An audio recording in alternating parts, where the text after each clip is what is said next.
Come one, come all to the After Dark Podcast. The podcast in which Sheriff Anthony does his best to wrangle Konrad through Westworld, one doggone episode at a time. So kick back and grab yourself some Apple Jack, or some Adam's Ale if that's your preferred poison, and get ready for these two wannabe cowboys to ramble the night away. Music was provided by the fantastic Nancy Wyatt and Jared Iscariot. Enjoy the show! Hello, and welcome to the After Dark Podcast. I'm Anthony James, and that's Konrad. Hello, welcome to the future. Welcome to the future. We're back to the future. I actually was going to introduce this as, I say the After Dark Podcast, I don't say Westworld, but I was thinking, like, instead of talking about Westworld, we talk about Future World. But then I was like, hang on, am I leading Konrad down a road there? Is he going to start predicting that we're still in a park? I mean, it's a big fucking park, if it is. But, I mean, having said that, Season 2 kind of just threw any sense of boundaries out the window as far as park... what's the word I'm looking for? Circumferences, I guess, are concerned. So maybe this is a park just full of people. Maybe Liam is a host version of Ford in this particular in this particular park. Well, no, Ford wasn't a puppet. Liam is a puppet. All right, guys. As you can hear, we are here to talk about season 3 of Westworld. Not to give any spoilers, but Konrad has let me know before we started recording that he really loved this episode. So, Konrad, very briefly, why don't you say something to us about it?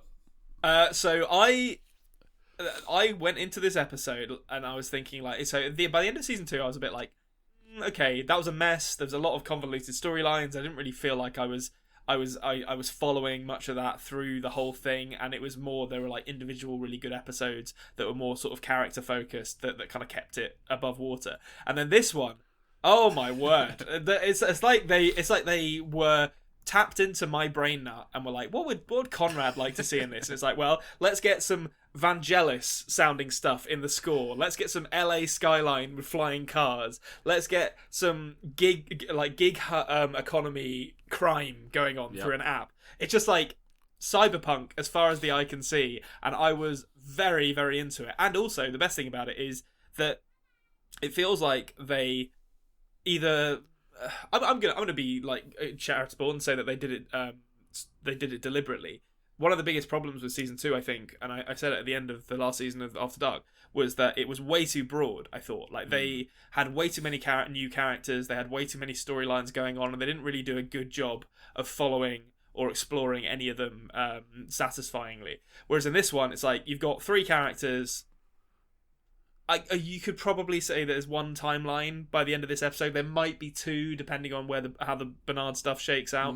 But you're really focused on Dolores, Bernard, and Aaron Paul's character, whose name is Caleb. That's it. Yeah, Caleb.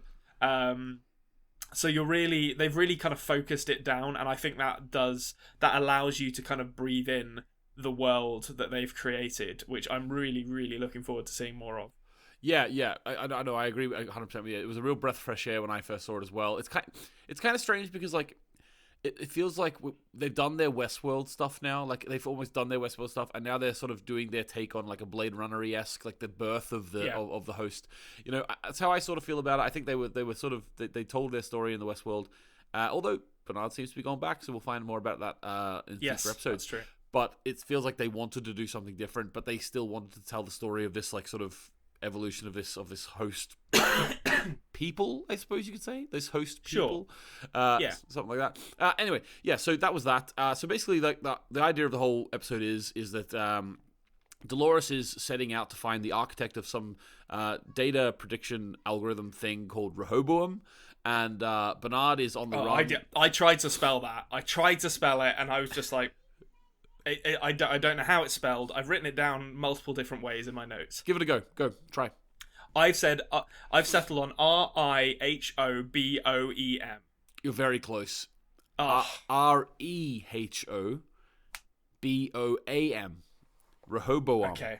It's actually, well, I always knew how it's spelled because I watch things with subtitles because I have children, and just in case, whenever they were very small babies, they would scream, and I needed to know what was going on. So that's why I still have subtitles on. But that's how it goes. But anyway, this episode was really, really good. There's this really, really interesting sort of idea of humans being on loops as well now, which I wanted to talk about first, actually. So you might have noticed that whenever Caleb wakes up, it keeps showing him waking up in his bed, just the same way it did Dolores in the first season and things like that. So it's like the idea is, and they're talking about loops all the time, and then then you get brought in this idea. Now this was sort of hinted at before in the second season, I think, saying about how we're more they have to escape the world to have freedom within the park. Maybe it was a bit nebulous at that point, but they're bringing that into sort of the plot proper now. With the idea of this Rehoboam, and they said it was a prediction algorithm. As well as that, you have these really mysterious black and white screens with like little things moving. It kind of looks like the thing from Arrival, the language of the aliens from Arrival. And it's got like divergences coming out and stuff like that. It says like Divergence Los Angeles. What do you take about this? So there's a lot of little hints of lots of things going on here. What do you take from it at the very beginning?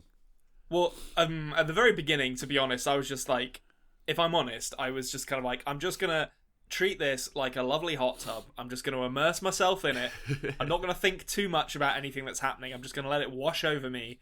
And I like, we'll get there when we get there. Yeah. So, I mean, you get that opening scene with Dolores and the German man having his microchip communion wafer. And you've got your Vangelis in the score, and already it kind of sets up that there's going to be a lot of stuff in this episode that is not necessarily going to be explained, and you're not necessarily going to understand, and you just kind of need to allow yourself to go along with. And then you get to the real kind of kernel of this. I guess like these human loops that's kind of realized within a human story with Aaron Paul's character Caleb. And I know I've said it before, but I just need to reiterate that whole like Rico app with like the gig economy for crime is one of the coolest ideas I've ever seen, because I could 100% see that being a real thing at some point in the future. You've got maybe it is a real thing now. We're just too. It could be. Yeah, like you've got your like your Lyfts and your Ubers, which is like, let's decentralize all this so we don't have to give our workers any benefits, and it's just that taken to its like extreme conclusion with crime. And this idea of Caleb's character just like going through the motions. Also, he works construction with what could be a wisecracking robot, which I was really hoping we'd see more of, but maybe not. Maybe that's not going to be that kind of show. But they did a reference in the framing and the where they were sitting, or to that that old photograph of all that old photo of the guys eating sandwiches on like the Empire State Building or whatever. Yeah, it was great. But yeah, so you get you get the amazing kind of cyberpunk talk, like the cyberpunk dialect where they're saying, oh, we don't want to get logged together, and like calling things like pure voodoo. It's great. It was amazing. But so you've got by the end of this episode, you have got a visual confirmation of a big glowing red AI ball thing, which I presume is pretty closely tied to the Rehoboam algorithm, or maybe that is literally I think Liam was like referencing this thing as Rehoboam. Yeah, so I think that is literally it, and he talks about how his dad wanted to chart a course for every single person, which to me is, and given Liam's position and the kind of megacorp power structure that appears to exist in the LA and London, actually, that they depict, makes me think that the world is kind of guided by this algorithm that essentially says, I guess it's similar to how, and again, this is a I don't know why I said again there. I haven't said this before, but like it's like a Western perception of how like China treats children, where it's like takes children at birth, and it's like, you're going to be a table tennis player, and then they just like make them amazing table tennis players, and they compete at the Olympics. I don't know how accurate that is, but that's definitely like a fairly widely held Western perception of Chinese athletes. And this feels like maybe like an appropriation of that idea, where it's like, this kid is born in LA, and it's like, you're going to be a computer programmer, you're going to be a construction worker, you're going to be a taxi driver, to make sure all the jobs within the world are filled. And exactly. And it just plots a course for them based on what skills it sees them naturally developing the easiest. And I guess the divergence thing is maybe when someone sort of wavers from the path that they have been set. It does also, like, actually, now thinking about this, it does beg the question, if every person's path is charted, does that mean that criminals' paths are also charted? Yeah, no, I know. Yeah, because that's a very like Terry Pratchett like Thieves Guild idea, where it's like, we have to have like the Thieves Guild because they regulate how much crime we allow in Ankh-Morpork, which is like a great idea, and one that I really hope we get in this as well. Yeah. Like, the idea is they have to have this like app so that there's only the right amount of crime being done at any time. Yeah, because we need to have police, so like we need to have criminals as well. So let's keep that all in balance. Yeah, well, also maybe as well, like the system accounts for a low level amount of crime that doesn't trigger divergence. But yeah, obviously sometimes as well, like, to get things done, you need to do shady shit to do it. Now, I'm not saying, hopefully not. No personals, of course. But the idea of personals, like, there's personals by the end of it. Well, yeah. Hang on, but what is a personal? Let's just break this down here. What does that mean? You explain to me, Konrad. I mean, my understanding of it is it's stuff that is working with other people, or people are like the targets of the crime, I guess. You'll meet the person you're doing the crime for, or something like that, rather than. Well, so he only does go between sort of thing.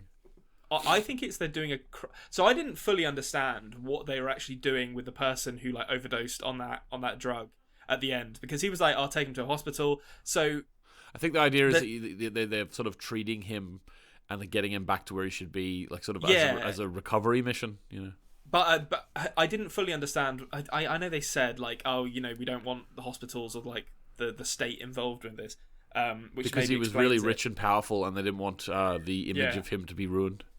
But I was trying to like kind of glean whether they were maybe robbing him as well, and that was like the actual job. But I guess maybe not. Maybe the personals are just, it's not even a crime, it's just jobs that involve interaction with other people, because I think by the end of this episode we have pretty strong confirmation that Caleb doesn't play very well with others because of potentially what happened with Francis. And that's another thing that I love about the introduction of Caleb's character is, I mean, you've got the voiceover of someone who is talking directly to him, and it doesn't try to hide what it is. It's pretty obvious that it's like, oh, this is his friend who he was in the forces with or whatever, and clearly something bad happened to Francis because we've never seen this character. And the idea that this is some kind of like AI therapy service that speaks through with the voice of a deceased loved one or something is so nightmarishly dystopian, but it's absolutely brilliant.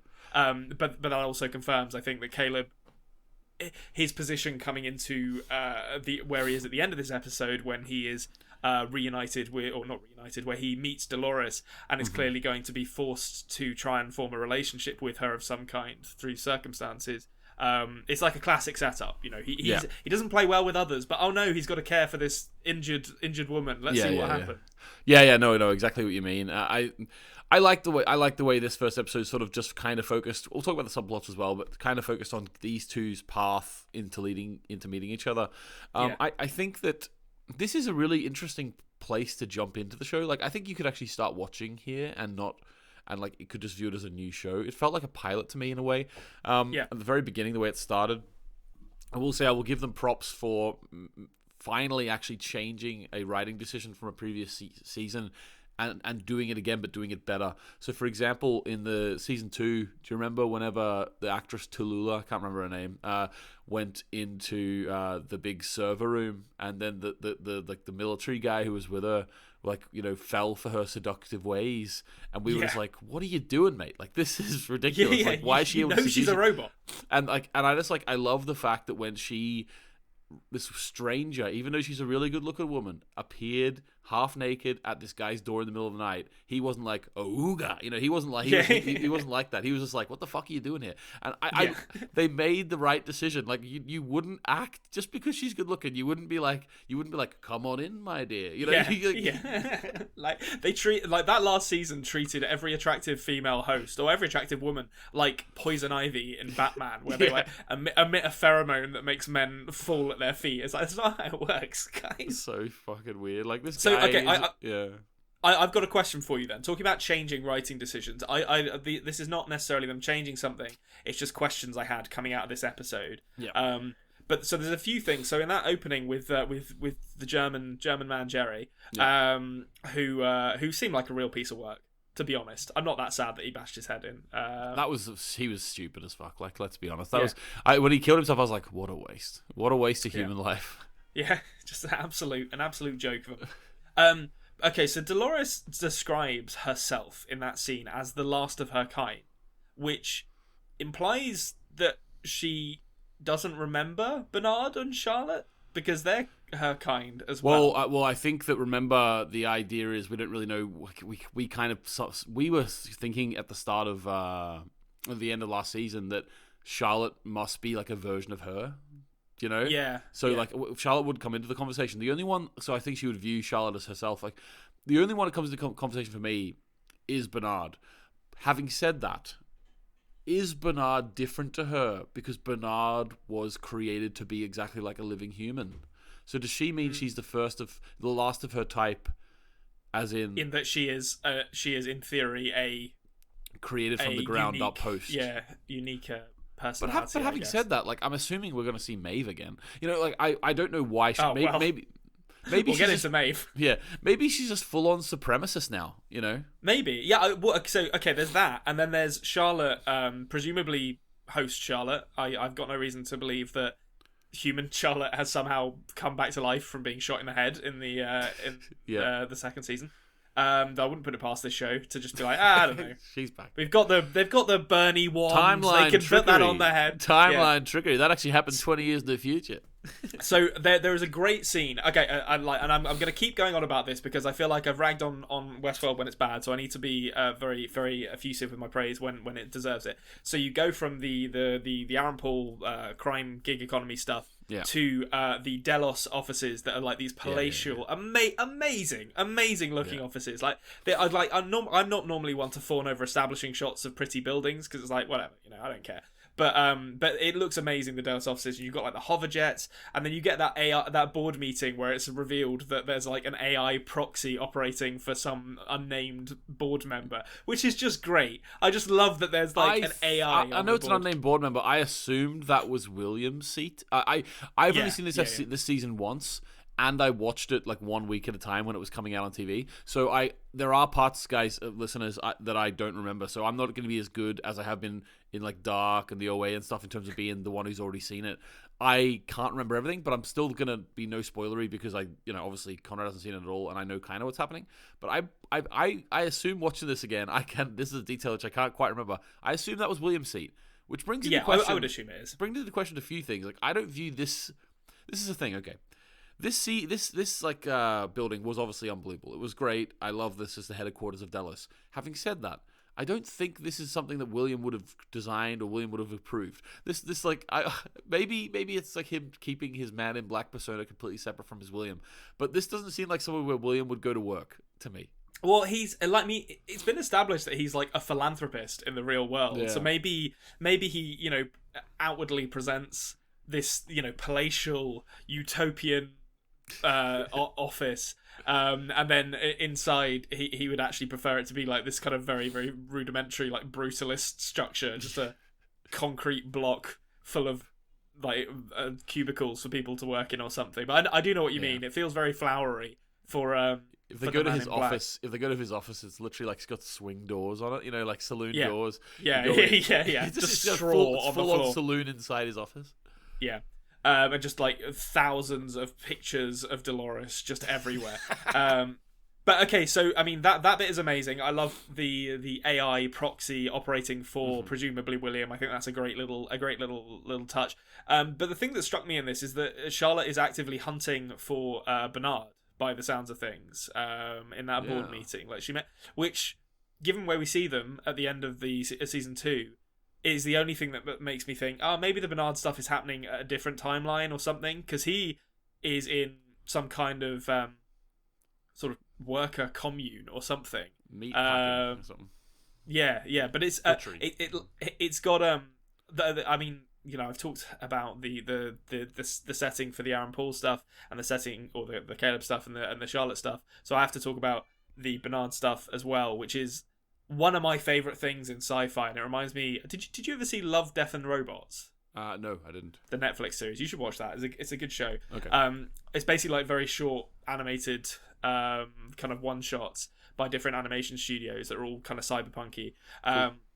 And there's one of them that is about basically like farmers on a planet, like a foreign planet with aliens, like kind of hostile aliens on it, and they like pilot mechs, but it's all very like kind of rudimentary agricultural technology, and it just has like mechs in the middle of it, like walking mech suits with flamethrowers and stuff. Oh, that's cool. And Bernard's kind of worker commune, you know, with this it's like a farm, but it's got kind of like little hints of high tech sci-fi stuff, yeah. I love that aesthetic, and yeah, we get to see some of that when it cuts from Charlotte saying she's searching for Bernard to actually seeing Bernard. But it's the setting is great, but I am also left with questions about why they split up from where they were at the end of season 2. I have no answers. I can't possibly say. Maybe they just had an argument. I don't know. Yeah, well, it's an argument to the point where Dolores doesn't even view him as one of her kind anymore. Yeah, she no longer views him as the same species. Yeah. You're only one of me if you agree with me. Actually, that actually does kind of sound like supremacist. Yeah, that does. That sounds exactly like her. Yeah.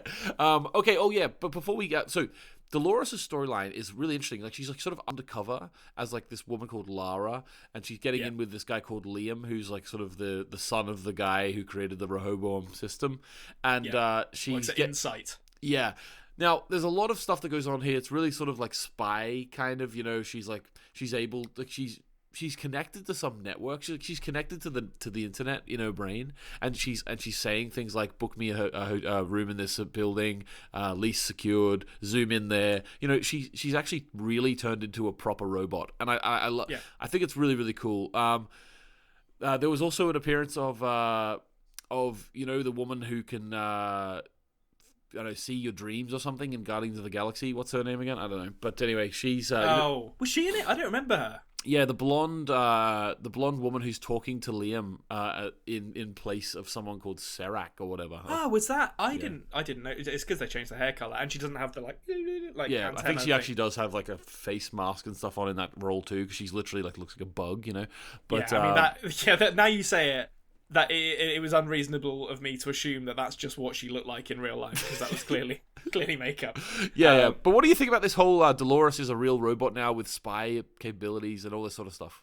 Oh, I loved it. I loved the entire the whole, because like it's a great way of bringing the audience into a subplot. Like you've got this Liam insight, Rehoboam potentially guiding the entire workforce of I don't know, LA, America, whatever, like however far it reaches.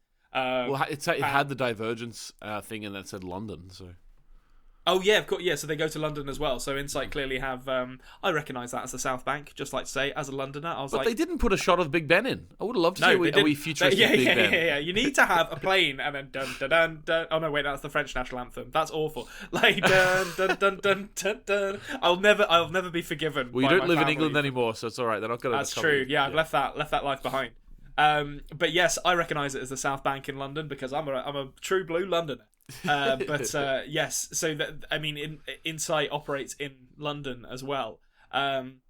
So it's implied that it's very far-reaching, and I love them using Dolores as a character to, as essentially like an audience analog, to be like, check out all this cool shit that's going on and this industrial espionage and you know the politics of the high-ranking members of different mega corporations.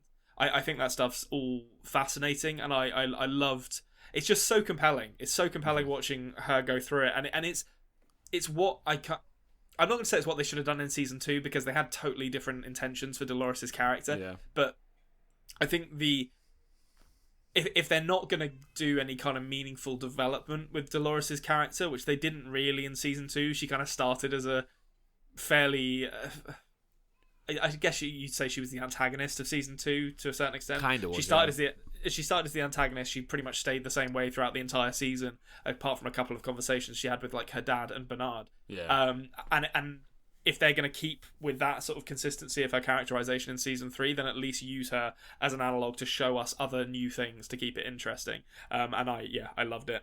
Yeah, I know. I agree with you. I feel like even though she like kind of killed a guy, not really, like manslaughter maybe at the start. Yeah. Yeah, she was prepared to kill him. Let's be honest. Yeah, she did the Loki, Nat, to mix Loki and Borat there.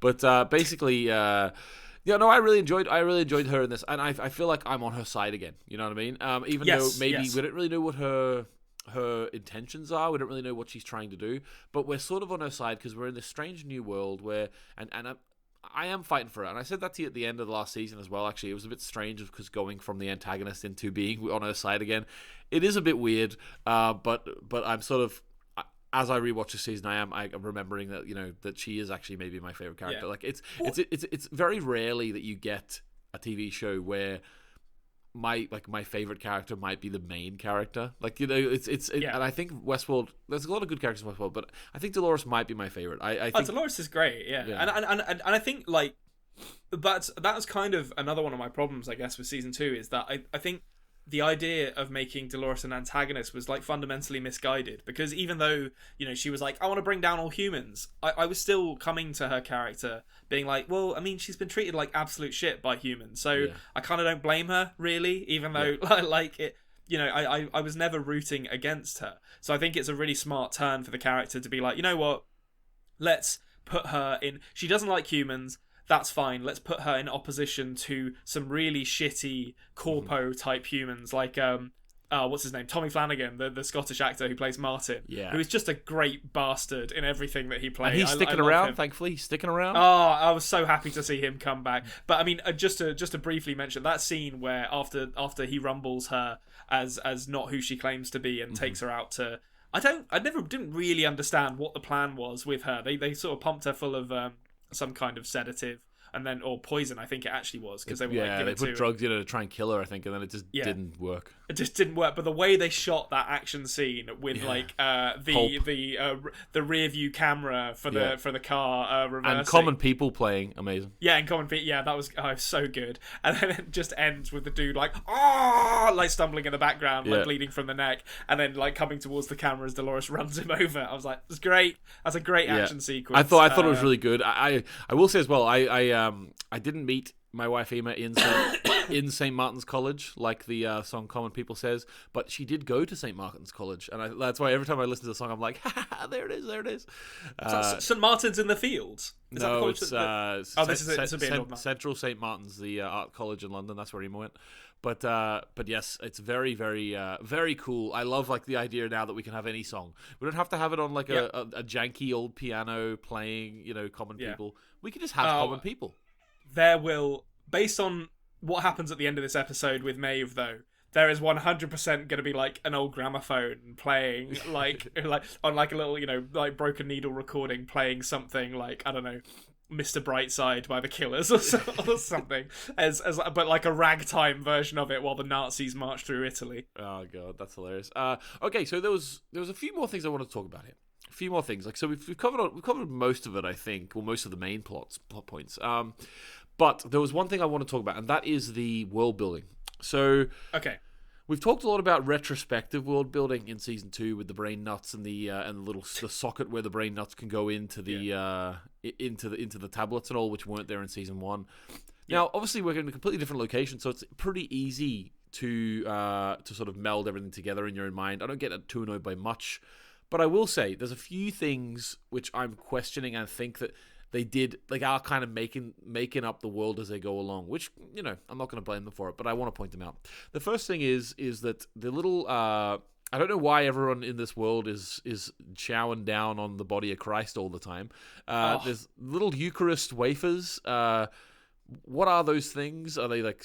What is going on there? Like I made a joke about it like the first time I saw it, and I was like, everyone's doing it. Yeah. Maybe everyone's just Catholic. The newest drug around. The newest drug around. The body of Christ. The body of Christ. Yeah. It's the best thing for you. It'll cure what ails you. Yeah. All right. Okay. Well, that's what the signs on the country roads tell me. But basically, Jesus is everywhere. That's one thing. Jesus is back. Why did we never see medicine being taken? Like, we saw a lot of humans who were injured in Westworld season 1 and 2. Never once did we see a way for being taken. Just used the little Bernie wand thing to be like, that'll fix that bullet wound in his head. Where's that technology? Why are they not having that technology in the real world? No, it's just little wafers. We didn't see one. I'm gonna say a word, and this is my suggestion for what's in those wafers: nano machines. Nano machines. Yeah. All right. Well, I'll go with Catholic nano machines. They're all wearing little. What are they called? Cassocks. Is that what Catholic priests wear? I have no idea.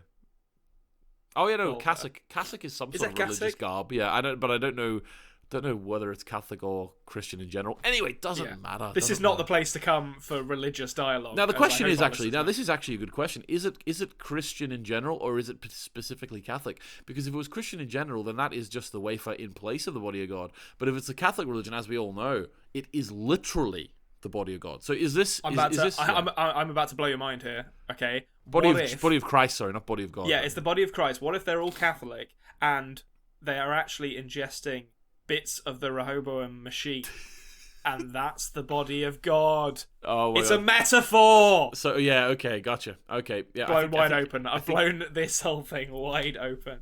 I think you've got it. I actually think you've got it. But all joking aside, I do think there is some sort of symbolism going on with absolutely with a religious imagery here, like the idea of everyone's following a dogma, eating small wafers that just so happen to look like something's going on. Maybe Jesus isn't at the heart of it, but maybe what does Rehoboam mean? I didn't even look it up. What does it mean? Maybe it means son of God or something. There's no way that's a real word. There's absolutely no way Rehoboam is a real word. I refuse to acknowledge. No, really? Oh, okay. I've never looked it up, but I would assume it's the name of something from some ancient Greek or ancient Latin or ancient something. Oh, okay, here we go. Wikipedia, first result. Rehoboam was, according to the Hebrew Bible, the last monarch of the United Kingdom of Israel and the first monarch of the Kingdom of Judah. Gotcha. So, there we go. There you go. We've cracked this brain nut wide open. So they're bringing in the old. It's a world religion, Rehoboam, because it's not only the Hebrew. It's also they're also. Well, I suppose Christianity came from that part of the world too. So there you go. This is a big Westworld swinging hard for the fences here, and we'll see how it goes for them. I'm sure QAnon had an absolute field day with this when they were just like, okay, turns out there actually is a global Jewish conspiracy by the sounds of things. Yeah, well, the QAnon wouldn't ever spot it anyway. Like QAnon. No, that's true. Isn't QAnon for people who have inclinations towards younger people, trying to pretend that they're catching other people who have inclinations towards younger people? It's for people who don't believe in birds and things like that. It's just like... Right, okay. Another thing. I don't know if you caught this. It was only a very simple little line.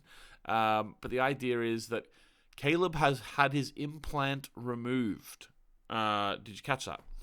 I didn't actually, but I the idea of like everyone being chipped in like is a kind of very well worn cyberpunk tradition, and the idea of like the chipless being the kind of bottom Michael Chipless. That's what we'll call him from now on. That's Caleb's nickname. Caleb Michael Chipless, whatever his surname is. So but the idea of like the people without chips being like the bottom rung of society, just forgotten by everyone, is well worn territory. So I'm not surprised that they're doing that. Yeah, question though. Were the humans from his first 2 seasons chipped? Yes, I'm going to say they must not have once been, did they mention an implant. Not once did they mention. I don't mention my BCG jab that I had when I was 14. It's just part this is what you do. Yeah. Well, actually, one last thing then. If everyone's praying to Rehoboam and eating Christian little wafers and all, Why did we not mention Rehoboam one time in the first 2 seasons? That's the kind of thing that probably would have come up at some point. Like, people turning up and being like, oh, Rehoboam didn't predict this for me at all. I'm really, really, like, taking a walk down on the wild side. But no, never once mentioned, despite it apparently guiding everyone's existence. Or maybe it's something that actually people don't really know about. You know, like that would actually... Yeah, that would be more. I think that could be interesting if they're like, if it's guiding everyone's existence, but only a select few actually know people who work it's happening at the thing or whatever. Yeah.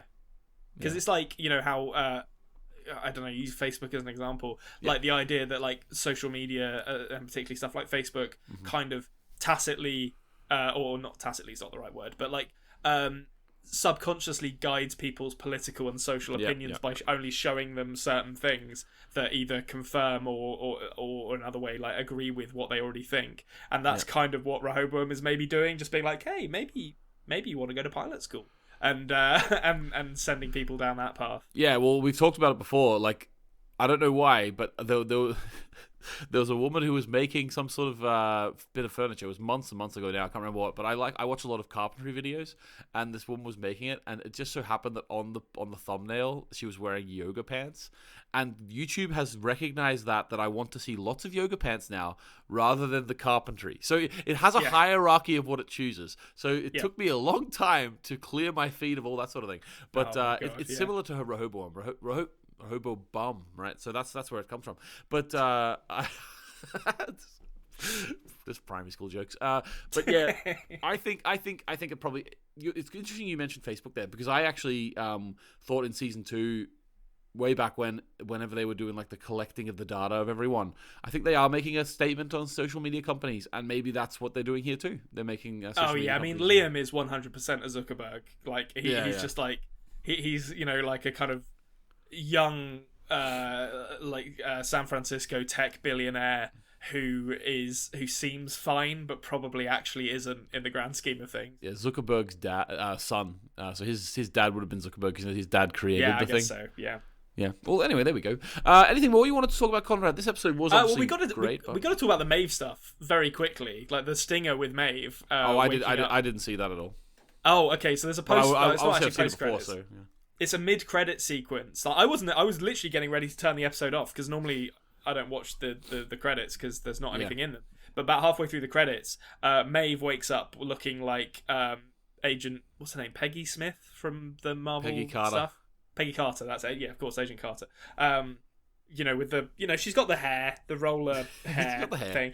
And she wakes up and there's a man tied to a chair, and I think there's a dead man, and it looks very 40s. And then she opens the window and there's a bunch of like Nazi flags hung on buildings and soldiers marching around. And I was a bit like, okay. Oh, Konrad, this is what I was saying to you last season when I said to you, guess what the worst world you would ever want to go on holiday is. What? Who on earth is like, you know what I would really like to live through? And that's the most destructive war in human history. Let's go and see. Like, there's no like, even like, I know World War II does get romanticized to a certain extent. With like the good guys versus the bad guys. Yeah. But I mean, even within that romantic view, there's very little scope for any other kind of story apart from you are going to fight in a war. Like, there's not fucking love blooming on the battlefield in World War II. Like, it's just a nightmare. I don't know why. I guess maybe the spy stuff is compelling to some people. Well, I think as well, like, there would be people who go just because they want to kill Nazis. Or be Nazis. Yeah, well, that's what I'm saying, which is very ironic to me, because like there is sort of a certain fascistic tendency in the people who would go and want to kill things. It's very ironic that the idea of that, but.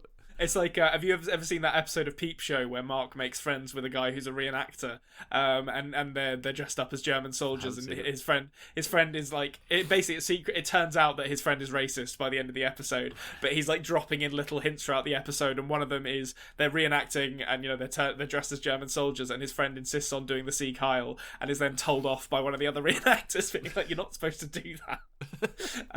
So I think that's probably the type that this world is attracting.